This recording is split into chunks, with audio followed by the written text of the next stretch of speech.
Selamat pagi, bagaimana kabarnya? Saya harap semua dalam keadaan sehat dan baik.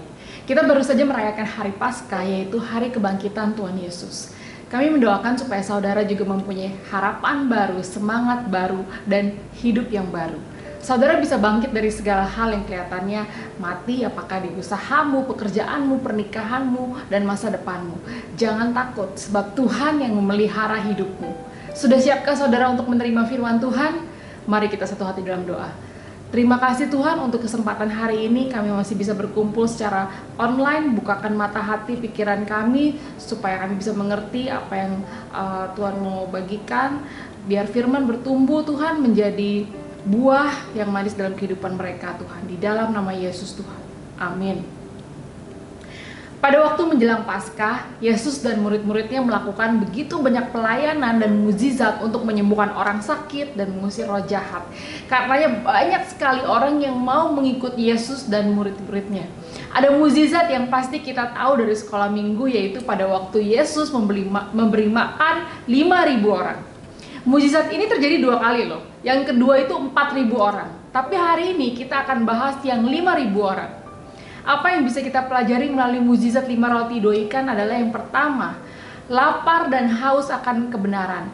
Hungry and thirst for righteousness. Kita buka sama-sama di Markus 6 ayat 34 sampai 37. Ketika Yesus mendarat, ia melihat sejumlah besar orang banyak, maka tergeraklah hatinya oleh belas kasihan kepada mereka, karena mereka seperti domba yang tidak mempunyai gembala. Lalu mulailah ia mengajarkan banyak hal kepada mereka. Pada waktu hari sudah mulai malam, datanglah murid-muridnya kepadanya dan berkata, "Tempat ini sunyi dan hari sudah malam. Suruhlah mereka pergi supaya mereka dapat membeli makanan di desa-desa dan di kampung-kampung sekitar ini." Tetapi jawabnya, "Kamu harus memberi mereka makan." Jadi belas kasihan Tuhan yang membuat Tuhan melakukan mukjizat 5 roti dan 2 ikan. Orang-orang ini kenapa berbondong-bondong untuk ketemu Tuhan? Karena mereka mempunyai pengharapan kepada Yesus. Mereka percaya bahwa Yesus bisa menyembuhkan segala sakit penyakit, bisa mengajar kepada mereka firman Tuhan dengan pemahaman yang belum pernah diajarkan siapapun. Mereka lapar dan haus akan kebenaran. Mereka percaya bahwa Tuhan adalah Raja Mesias yang bisa menyelamatkan mereka. Siapakah Tuhan bagi saudara? Apakah Tuhan adalah sumber pengharapan saudara? Apakah kita masih ada rasa lapar dan haus akan firman Tuhan? Pada saat orang ini berbondong-bondong mencari Tuhan, lapar dan haus akan firman Tuhan, maka belas kasihan turun atas mereka dan mukjizat terjadi. Kalau saudara tiap minggu rasanya nggak enak kalau nggak ibadah online, berarti masih ada rasa lapar. Kalau saudara di meeting mingguan kita di Zoom mulai males join, berarti sudah sering jarang baca Alkitab dan berdoa, berarti sudah mulai tidak ada rasa lapar dan haus akan firman Tuhan. Harus hati-hati kalau sudah mulai begini. Latar belakang di sini adalah Yesus dan murid-muridnya tadinya lagi mau menyendiri ke tempat yang sunyi, karena mereka takut ditangkap. Yohanes Pembaptis baru saja dipenggal. Yesus dan muridnya sampai memakai perahu supaya mereka bisa pergi ke tempat yang sepi. Malah belum sempat makan habis melayani orang banyak. Pada saat mereka mendarat, 5.000 orang lagi nungguin Yesus. Kalau ke dokter aja mungkin sehari cuma bisa tanganin 20 pasien maksimum. Tuhan Yesus di hari itu ada 5.000 pasien, belum termasuk perempuan dan anak-anak, karena biasanya mereka tidak tercatat. Mereka mau bersusah payah ke tempat terpencil untuk mendengar ajaran Tuhan. Dan juga ada yang minta disembuhkan penyakitnya sampai malam.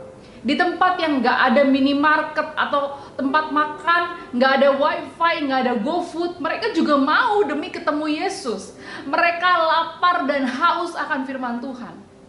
Walaupun secara fisik mereka lapar juga, tapi mereka gak mau pulang karena hati mereka kosong. Secara fisik mereka lapar, tapi spiritual mereka sudah hampir mati. Jadi mereka merasa penuh dan hidup pada saat mereka mendengar firman Tuhan.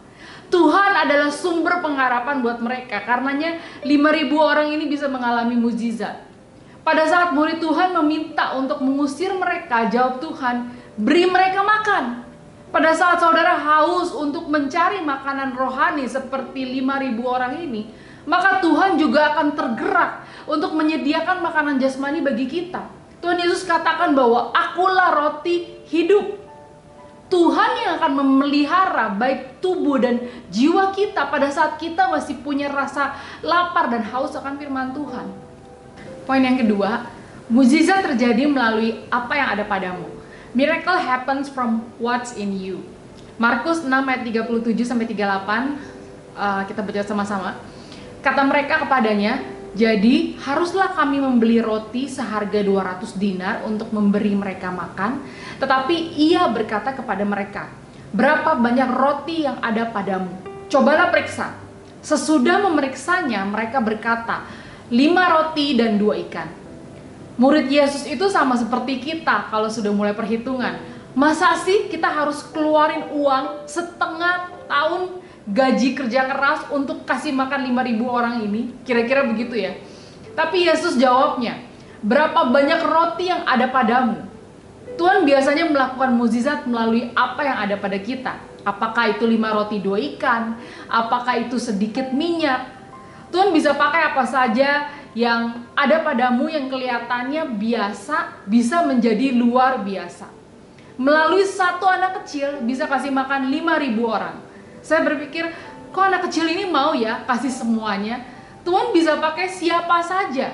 Anak kecil saja Tuhan bisa pakai, asal anak kecil itu mau dipakai Tuhan. Anak kecil ini bisa saja menolak untuk kasih murid Tuhan Yesus. Apalagi di sana susah cari makanan, nggak ada sinyal wifi, tempat terpencil, nggak ada GoFood. 5 roti dan 2 ikan itu mungkin segalanya bagi anak itu dan keluarganya. Tapi dia mau berikan kepada Tuhan. Apa yang ada padamu sekarang? Apakah kita masih merasa kurang cukup? Kalau Tuhan mau, Tuhan bisa melakukan mukjizat dalam hidupmu. Justru pada saat situasi terlihat tidak baik, tapi kalau saudara masih tetap mengandalkan Tuhan dan tetap mau dipakai Tuhan, maka mukjizat bisa terjadi. Setelah itu Tuhan mengambil 5 roti dan 2 ikan. Ia menengadah ke langit dan mengucap berkat, lalu memecah-mecahkan roti itu dan memberikannya kepada murid-muridnya dan kepada semua orang. Semuanya makan sampai kenyang. Kemudian ada sisa potongan roti 12 bakul penuh dan sisa potongan ikan. Kelimpahan terjadi pada saat kita mempersembahkan apa yang ada pada kita. Berbahagialah, blessed adalah orang yang lapar dan haus akan kebenaran, karena mereka akan dipuaskan. Pada saat kita masih lapar dan haus akan firman Tuhan, masih mau makanan rohani, maka Tuhan akan memelihara makanan jasmani kita juga. Mukjizat bisa terjadi melalui apa yang ada padamu. Kalau saudara masih mau dipakai jadi alatnya Tuhan dan mempersembahkan kepada Tuhan, maka mukjizat kelimpahan akan terjadi dalam hidup saudara. Izinkan saya berdoa untuk saudara. Terima kasih Tuhan untuk hari ini Tuhan, hamba-Mu berdoa Tuhan untuk setiap yang menonton Tuhan. Biar ada suatu pengharapan yang baru di dalam Tuhan. Biar anak-anak-Mu ini bisa masih mau dipakai Tuhan. Seberapapun, apapun yang mereka punya, apa yang ada di dalam tangannya, Tuhan bisa pakai menjadi luar biasa Tuhan. Biar Tuhan senantiasa ada Tuhan untuk anak-anak-Mu yang masih lapar dan haus Tuhan. Biar mereka masih ada rasa lapar dan haus akan kebenaran, sehingga mereka akan dipuaskan Tuhan. Bukan hanya secara rohani, tapi juga secara jasmani Tuhan. Di dalam nama Yesus Tuhan, biar mukjizat kelimpahan bisa terjadi kepada anak-anak-Mu. Di dalam nama Yesus, amin. Happy Sunday, Tuhan Yesus memberkati.